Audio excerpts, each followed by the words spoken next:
looked into my eyes and he's like, don't do it. Don't give in to cynicism. Don't be pessimistic.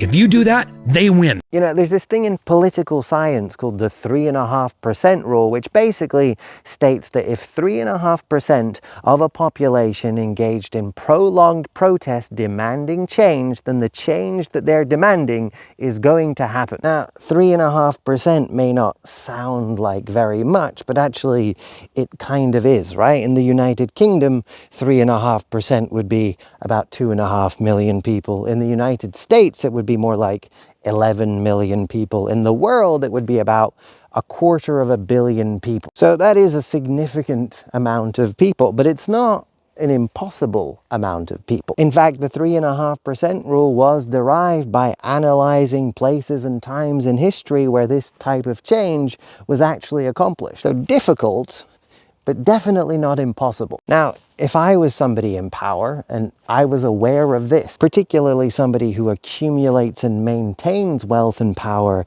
in a way that is detrimental to humanity at large, somebody who knew that their wealth and power was constantly balanced quite precariously on this edge of 3.5% of people never uniting against me, I think I would dedicate quite a lot of time and energy and resources to making sure that 3.5% of people never united not only against me, but at all, really. See, if I were that type of person, I think I'd be working pretty hard to make sure that the people remained divided against each other into groups that hated each other. And I would use my power and influence to influence the most powerful voices within those groups and make sure that they steered those groups according to a narrative that served my interests. When the people within those groups started veering off and talking about things that I didn't want them to talk about, I'd make sure the people within those groups that I did have influence over would attack them as traitors and heretics, remind the people that their dissent, their heresy